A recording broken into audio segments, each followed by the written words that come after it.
Hi, I'm Dan Glaser. I'm the principal and founder of LightStanza. We're based out of beautiful Boulder, Colorado, and thank you very much for joining me today. I'm going to talk to you about light and how to analyze it easily and accurately. Lighting, as we know, consists of both natural sources as well as artificial.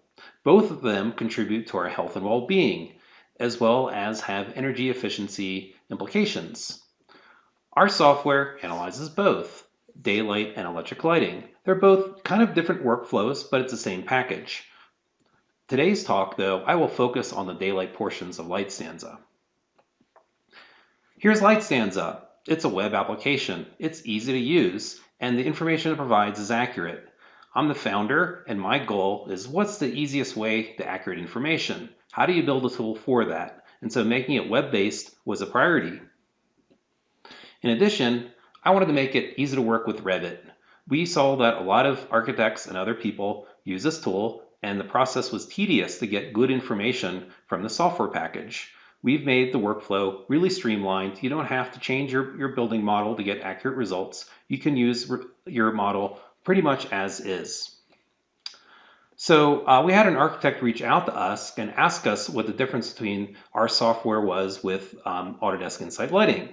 Autodesk Insight Lighting they were describing gave results that predicted sun in their closets. So that was a little unusual. And their software also predicted the same amount of sun just outside the closet, which was a little suspicious. They tried our software and they found, hey, the closet doesn't have sun, as well as looking at the different gradients of sun through the year.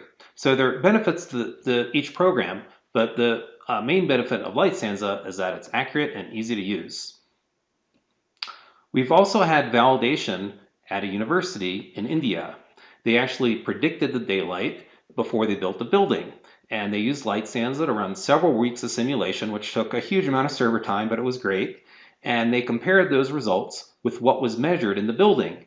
It turns out they got within 4% accuracy of what they predicted. That was awesome because this was a building that wasn't constructed before, and this was a building that is in another part of the world that we just didn't really think about when we designed it. But we did think about a lot of things with LightStanza, and we're using different techniques to make it so it's possible to come up with certification documents. And so one thing I think of interest to this audience is the ISO 17307. And what it basically is asking is, do you have sufficient daylight during the year to make your occupants happy?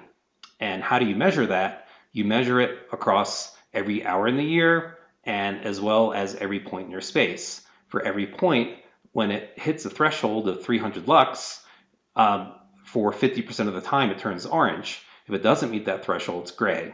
And so this will give you an indication of how much available daylight you have, and if it's not enough, maybe you want to have shorter floor plates, maybe you want to add skylights, maybe you want to try some different strategies. So how do we do this computationally? Well, we look at the weather files for different regions, and LightStanza will load one for your region, and you can also put in a custom weather file. And in our region, here in Colorado, we have an interesting sky where in the summer, in the afternoon, it's the monsoon season here. So here I am cycling with a friend, and it is dangerous at this time of year because there's a lot of storms and lightning, and we have 30 kilometers to get down this mountain. This is Mount Evans, and it's a great day until the clouds come out, and then you just know it's time to go. So with these hours, we look at the diffuse horizontal illumination to determine which ones we want to use. You can't as much rely on the direct normal illumination because if it's a totally overcast day, there won't be any. So LightStanza will pick the right hours to make sure it's during the daytime that you're running your simulation. In the United States, we don't have that luxury. It's actually a fixed time scale from 8 a.m. to 6 p.m., which wouldn't work very well in Alaska or as well as the Scandinavian countries. And so I think it's a good optimization that the European standard has. So how do you do this in LightStanza? So it's really easy. You can ask for an annual grid illuminance simulation, and that will produce a dialog, and there's just a button that we made for the European standard, and it will figure out which hours you need to run your calculation accuracy. And thank you very much to Hele at Microshade. She really helped us understand the standard as well as validate what we did. So we have companies in Denmark that are using LightStanza. These are a few architects and engineers, and we're also working with Microshade. Microshade has a really great product that does a lot of advanced things thermally as well as visually. And visually, to predict what the product is doing, you have to use a complex data file, which we have included, and it's easy to use and specify their product with. So their product is sort of demonstrated here on the right. This is a BSDF file. It shows a light distribution and how it blocks glare in a space. On the left is basically the way that is recommended to implement it in a radiance-based system, which we have. And it's a bit complicated because if you have a file that you need for the south facade and a second file you need for the east facade, it makes it cumbersome to do the prediction. But with LightStanza, all this stuff will be instantaneous, and it'll be easy to see the benefits of a product like Microshade. You can also model dynamic glass. So dynamic glass changes color based on the sun position and other factors. And on the left, you could see it with a single sheet of glass. And this glass changes different colors. On the right, there's actually 3 panes. The top pane is actually, the red and green are actually intermediate tints. So I'm just highlighting them to point them out. And you can see how it blocks the sun, but also leaves some white glass open. So this makes it so it's more white balanced. On the left, it's a little more dreary. So as an architect, you can actually go through and experiment with this. There's nothing to program, and you can see different configurations of glass and different types of zoning and see how effective it is. So moving from that more abstract picture, this is a more concrete example where you can go ahead and make a rendering, and you can see how the glass tints. And if you're running the certification, LightStanza will tint the glass for you at every hour of the year. In addition, if you're an advanced user, we use the Radiance simulation engine, and you have access to all the parameters, and you also can pull all your calculation results from our server and look at them in a tool like Microsoft Excel or some other thing if you really want to get into some details. But you don't have to do any of that. You can just make the pictures and ask for the certification. So some other things that our software does is we look for glare in buildings. So in addition to saying, hey, we need enough daylight to be happy, we also want the right type of daylight, which is not glary. And we found that architects have troubles, or anyone would have a trouble trying to find glare in a building because it's location dependent, view dependent, and it's time of day dependent and weather dependent. So we have a robot that can go through and find glare for you. And so in this case, it's finding it on January 26th. And the glare highlighted here is saying, hey, when this is really high, this number, it means it's going to be painful for your occupants. They're not happy with the sunshine. It's like driving in your car and you have the sun in the windshield. It's really a nuisance. And so this tool can help you find hotspots that you can optimize as designers so you can fully benefit from the sun. So for example, this was a very simple solution by adding dynamic glass because it'll always tint and make it darker. And so you can see that it's much cooler, the glare probability. It finds the worst day is February 4th. And you can see that it really helps in the clear story on top. And below, this actually overhang helps too. So you don't necessarily need the glass everywhere, but it will help for sure on the top panes. Okay, so this glare finder also produces a plan report, so you could see throughout the space where there may be hot spots, and you can see if a building doesn't control for the sun, often it may be uncomfortable, and we'll talk more about what the implications that will be, namely shades and blinds. Likewise, you can do things like passive strategies, and this is maybe pretty cost effective, and it could work most of the year, except for this facade is having some difficulties, and you can have more sophisticated solutions too. And this robot walks across every single square, and in every single square it looks in 26 different directions for glare, and then it runs this at every hour of the year in the climate and location that your project is in. Okay, let's bring this again back to Colorado, and this is a school where it was a priority to get daylight as well as views. So this is a beautiful place in Aspen, Colorado, and they were able to use LightStanza to simulate for different things. In this case, you could actually try a bunch of different ideas, different facade options. You could use blinds and shades, and LightStanza puts blinds and shades on every window for you. You don't have to ever see them, but they're available if you want to look at the human factors aspect of design. Here you can see the overhang. Likewise, you could run dynamic glass. You could just put a simple diffusing glass on the clear story and see what that does. You could put redirect film, and you can try many different facade combinations with LightStanza. So you can really get at the details of how people are going to experience the space. So you can run different simulations. This is just a summary. You could look at the trade-offs of how much light it's bringing into your space. But also, we're looking at things like glare, like the ASC metric, which is a proxy for glare, and then there's a glare metric from our robot, which uses daylight glare probability, and you can kind of guess like which ones are kind of working better. This diffusing glass may not be that bad of a solution, but it could be a little excessive. But these other solutions are looking pretty good, especially this overhang is great. This one's great too, the dynamic glass, and you can decide maybe as a design team, architecturally this is something, and this is more of a technology active solution. So looking at these, the architect can kind of pare down what they want, and they can end up with a really beautiful outcome. So glass is sexy, right? This looks great. So it looks like you can see nature. It looks like people are happy because they're almost outdoors. But as we sort of saw, the problem is when you have to live in it and do work at it, it becomes just really uncontrollable. And so this is why they have, beach umbrellas here. So these pictures I found, they're actually public on the web.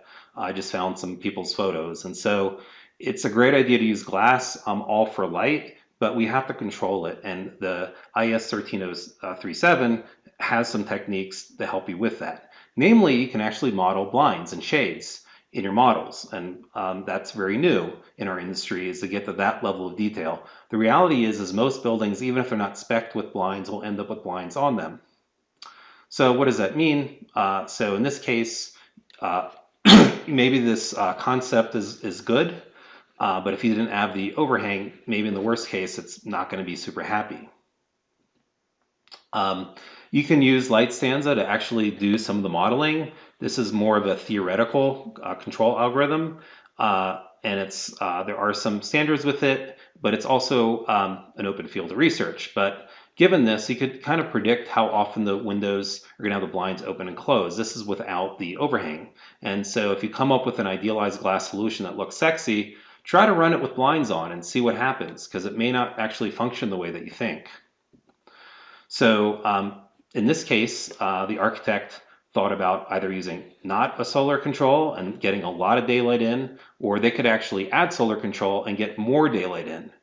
So that's a little bit counterintuitive. How would you block the sun and end up with a higher daylight score? Well, it comes back down to the blinds, that this sun, even though you have more coming in, it's just not usable. People are going to have to use their shades, whereas the sun hitting this design is going to reflect off. The people inside can enjoy the sun and not have to close the shades. And so part of this formula is, if you run it with blinds and shades, we'll actually try to depress the score to make it more realistic about what people think.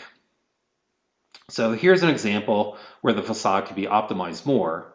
So you can see here that the shades are closed. Most of the shades are closed. You can also see that it's an overcast day, and actually it's in the afternoon, and these are facing east. And so what's going on here? Why isn't this working? It looks like there's some solar control here, and there looks like there's an upper and lower window, and often the upper window could be used to deliver daylight, even if you can't see through it, and the lower window used for view. And this system isn't quite optimized yet. So really what they need to do is think about making this glazing, since they're pretty much all closed, and then below, try to keep this open with a view by making this overhang longer. And so if you have some different types of glazing products, like microshade or other products, they will help with the glare reduction. And the overhangs, we just want to size it right. So I think there's good intentions here, but using these systematic ways of analyzing this, you can actually dial this in and figure out what the right overhangs and materials you want for your building. And LightStanza can model different types of shades and blinds. There is a library of them, and so you could look at different 5%, 1% shades. As well as a LightStanza can give you analytics of the shades. And so, for example, we could tell you how often a shade will be predicted to be open and closed, as well as what is the percentage of time over the year that we think that these shades will be closed. So with an automated shade, it's running very actively, and that the shades will be open most of the year. On the south facade, they're going to be closed the most at 16% of the year. But if we had some occupants that weren't very active, if they're in an office and it's a shared space and not one person is really monitoring it, you potentially can get a lot of closure during the year. So as a designer, you can use this to help you think about how do we continue to work with passive design strategies, how can we improve the shading, and then how would we necessarily need an automated system like blinds or electrochromic glazing to try to do this more aggressively. Okay, so just sort of to summarize, blinds are in some ways a proxy for people. We design buildings for people. In this case, here's a glass facade, and you can see daylight coming into it, and it may look very attractive, but once you add people, they may start complaining. And so as they complain, it's say, well, wait a minute, this is going to be a problem. What are the people are going to want to do? They're going to want to close the blinds. And so again, this is just kind of a resource that's built into the standard. It's more esoteric, but it's part of looking at your building holistically. And the more you think about the people in it, and the more that you optimize it, not just for the solar geometry, but as well as the visual comfort that will really improve your buildings. Okay, so in summary, really thinking about human factors can really make your design stand out. Alrighty, so I'm going to jump into a demonstration using Revit. In this case, here's another school, and to get it into LightStanza, it's simply as easy as exporting it. And with this school, you can choose to include or exclude the electrical fixtures. I would recommend excluding them if you're doing a daylight study. It's just to provide less data. You can choose which families to filter, and we like filtering this as much as possible because often things aren't relevant to your daylight study and it just clogs up your model online. You can export the whole model. You can also actually export just parts of this model. And if you export parts of this model, it wouldn't necessarily always work for daylighting because the building could be self-shading and there could be holes. But for electric lighting analysis, this can be really helpful. The other thing is you want to make sure that you're exporting the grids at the right default height. And you can do things like sync the changes from Revit to LightStanza. So in case you change a window or something in the school, it will sync into LightStanza without uploading your model again. And this is basically telling you what construction phase you're in, and LightStanza is sort of what you see, what you get. And it's going to pull everything in from this construction phase. Sometimes people have difficulties because they'll have many construction phases that they're pulling in, and there'll be some overlapping things. So I can go ahead and export. And while this is exporting, just as a designer, I could see that this school, it probably is not doing as well as the one that was in the slides. This school has small windows. It has kind of a deep floor plate. So I wouldn't expect the daylight to really score highly. But this is why you have an objective tool that can tell you that. Also, while this is uploading the LightStanza, I just wanted to explain some more things about the toolbar. And so the main thing you do is you want to get your model into LightStanza. So this is making a copy of your model and sending it online. The other thing is you can save it to disk in case you wanted to give it to someone who does not have Revit. And you can also load in parameters for electrical design. You can send changes up in the LightStanza. So if you make changes to your windows, you only have to change, it only has to send that part of your building.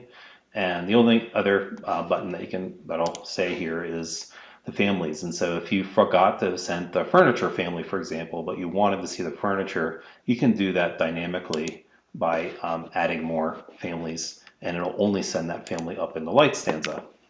So now it's loading in the LightStanza. And while it loads, it's going to bring in all the BIM information about rooms and spaces. So it'll save you time for picking things. And LightStanza will ask you basically which ones you want to analyze.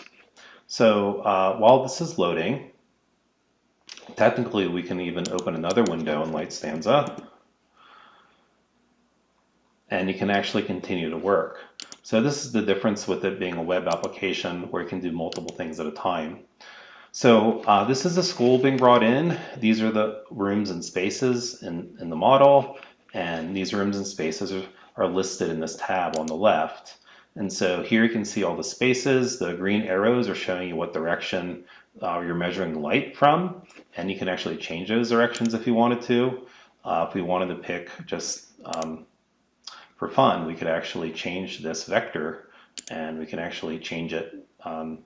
We could have the sensor face parallel instead of here, instead of up and down. So we will send it back. So these are all the grids that are going to be measured for daylight, and often you don't necessarily need all these grids. And so, for example, like the toilets, we're not going to measure for daylight, so we can exclude them. And if you just wanted to focus on one space of your building, let's say you wanted to focus on this space, you could crop it, but there is some danger because it's just one room, and it's possible that there could be a light leak. Like right here, there's a light leak. So I wouldn't recommend it. You can uncrop it. And why don't we just run it as is, and we could run the European standard, and we could pick the European occupancy, which is these hours that are the highest horizontal illuminance. And from here, you can also change thresholds as you need to, and you can go ahead and run this. And so this will run a full compliance study while we're talking about how to use it. So this other tab here is for electrical fixture layout. It's an optional workflow if you're doing daylight, and you may not ever touch this, but I just want to show you how easy it is to add fixtures into your design. You can simply drop them in, and you can do lighting studies also. And if there were fixtures in your Revit model, you could sync them here, or you could draw your fixtures here and have them sync back in the Revit. And if you wanted to, you can go in and do some more advanced things, like set this to emergency lighting. So it could just help you really easily sort of understand the electrical lighting performance of your design too. So this is a mode that's handy for electrical design, and this is what it's doing. So okay, so here now is the material tab, and the material tab here shows you what the values are for your walls, your ceiling, and your floors. And for example, if your walls were a different percent, you could change it to 40 if we'd like. And you can just do that through these material tabs. You also have access to libraries. So if I wanted to put on a microshade, it's really easy. I can simply drag and drop it. And let's say I wanted to put it on the clear stories here. Then boom, you don't have to do anything with file management. It just goes right on the glass, and it will run with the right data files. There are other options you can do. You can upload XML files, which are BSDF files. These BSDF files could be tubular daylight devices, which we manage. These are cylindrical skylights or standard skylights. We also have tabs for blinds and shades, and so if we wanted to change some aspects of these, like you could actually change a type of shade that we have a library for, and you could try different shade cloths. And as well as you can change things like different blind triggers, like how much illumination is going to cause this thing to trigger your system. So lots of options you can get into. So from here we can look at the layers tab, and these are basically the families. If it's Revit, if it's Rhino or SketchUp, it would have some information here too. And then there are viewpoints. So if we wanted to keep a viewpoint, we can just go ahead and say, hey, here it is, and here I'm going to calculate it. And you can run something from outside. There's also the site tab. So this is a very important tab. So you could just type in any site, and this will be brought in from your Revit model if you had it. And you can also customize a climate station. So you can actually pick a separate climate station that's different than what is actually on the map here. So you could actually use Colorado weather and Copenhagen and see what happens. So lots of flexibility here with that. And then the last thing is we have this little shape panel, And the shape panel is useful for just really simple geometric changes. So for example, with daylight models, you want to be able to reflect light off the ground so it gets in your windows. So in this case, you can actually draw a rectangle here, and let's say that will help you model this a little more accurately this way. So, okay, we have some results. And so, as you see, LightStanza is not real time, but it's also accurate. So there's always a trade-off when you use different tools between something that will give you really fast results versus something that is not as fast, but this will still be faster, as I said, over a workflow like Grasshopper, just because we're using cloud computing. So as we can see, this is not necessarily an impressive amount of daylight because 31% of this building will have daylight. And if we wanted to really understand, well, here, this hallway, people aren't regularly there. Why don't we exclude it? So you can go to the report and we could look for the hallway. And I don't see it right here, but I'll find it. But you can basically turn on and off the spaces as needed. So yeah, so for example, if this toilet wasn't part of the daylight analysis, you could blank it out and your score is going to go up slightly. And what else? You can use this panel basically to look at your compliance and see how big each space is and how much it contributes for it. So sorry, it was a corridor. And so if we exclude this, seems like the score gets a little higher. So what that really means is just simply that you have less of your building that's being regularly occupied. You can download the raw data from this and you can get a bunch of files. So you can have that. You can also share this with a colleague and you can copy and paste it. Or you can actually write a colleague directly and you can actually go ahead and let's make a comment and we could say as we suspected, this school does not have optimal daylight. Can we consider skylights for it? And so you can just tag a colleague, they'll get an email. In the future, let's do LightStanza modeling much earlier. So there won't be any surprises like this. So you can make comments like this too. So it's web-based, it's collaborative, and as you can see, to build these compliance models is really quick and easy. Also in these reports, one other thing is that we have these advanced details, and it'll give you information about what went in your model and just some other aspects. And it's sort of like a receipt to make sure that you knew what you're running. Okay, so in this case, I'd say that this model can use some improvement, but it's good that we have this objective tool to help you really understand how well your daylighting is performing. So on that note, let's go back out and let's look at a couple other models. And so I'm going to show the Aspen School, and we can look at it, let's say, with the overhang, and this is running it with blinds. And we can compare that to without the overhang. And so this just goes back to, if you're working as a design team, you could say, look, if we don't have this overhang, it's just not going to be a great experience. And so LightStanza can allow you to run these renderings, and they're more analytic renderings than necessarily presentation renderings. And it can really explain the benefit of having this. And so if you're trying to decide, is it worth the money to add this control? And if you don't have the money and it's value engineered, you're going to be ending up with this, and it's just not going to look good.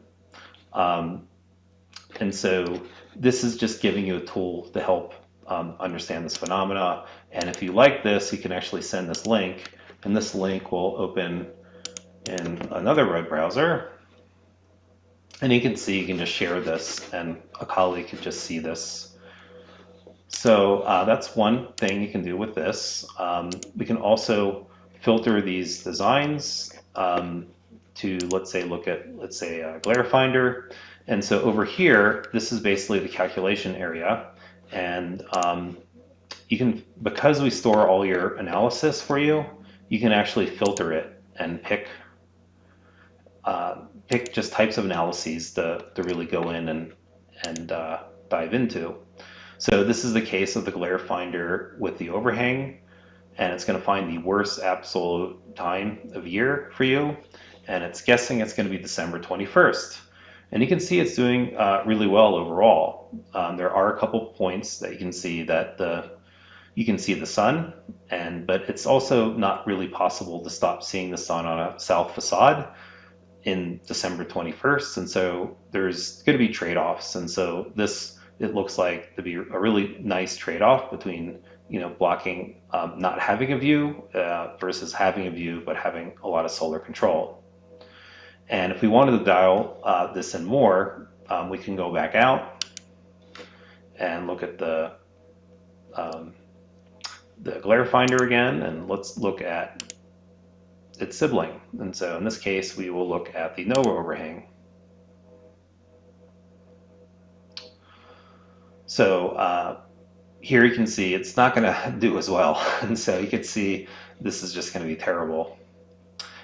And terrible meaning 100% glare, terrible meaning you can accent this, and you can say, hey, why don't we lower this bounds? And this is really going to highlight how bad it's really going to get. And you can see with daylight glare at 100, it's not so good. And with LightStanza, you can predict how often people are going to open and close the shades and blinds. And for some people will say, we're very active and we're going to change the blinds every 3 hours. Other people are just going to let it sit around. Then you can look at different types of more advanced analyses, like let's compare people waiting for 3 hours to change their blinds versus 30 hours to change their blinds. And you can look at these details and you can find summaries. And so if people are not changing their blinds that often, LightStanza is going to predict that the shades may be closed a lot of the year. So even if they are closing it more frequently, it still can be significant. And so this is more information you can provide your design team to really understand how people are working in it. So this is a very advanced scorecard and report, but I just wanted to show you that there's a lot of different levels of detail you can get by using a tool like LightStanza. It's always helpful, I find, to just look at base data. And so base data, I mean going back and looking at grids. And so, for example, if I wanted to compare this and this, it's nice to see these side by side.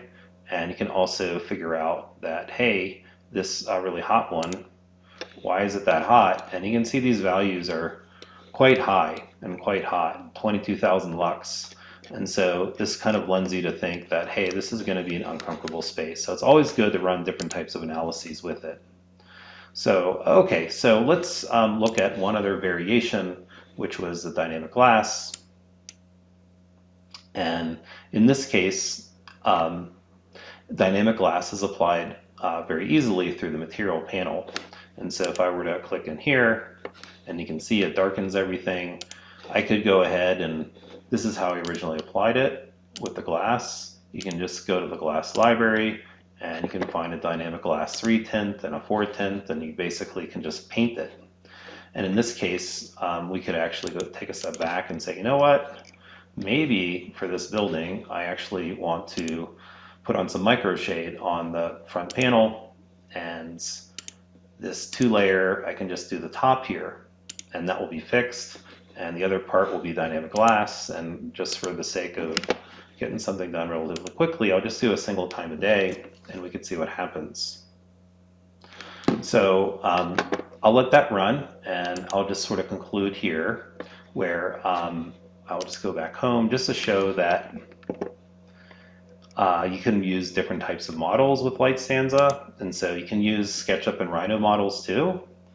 And this is a SketchUp model, and you can actually pick to look at data on different floors. Even though SketchUp's not a BIM tool, you can actually show results split up by floors. So this is just basically the conclusion of my demo. And if that rendering finishes, great. If not, I will have to go to the question and answer period. So, and I think my time is up. So I think that being said, I'm going to switch this back to the QA. Thank you very much. I really appreciate talking with you, and I'd love to answer any questions if you reach out to me. Thank you.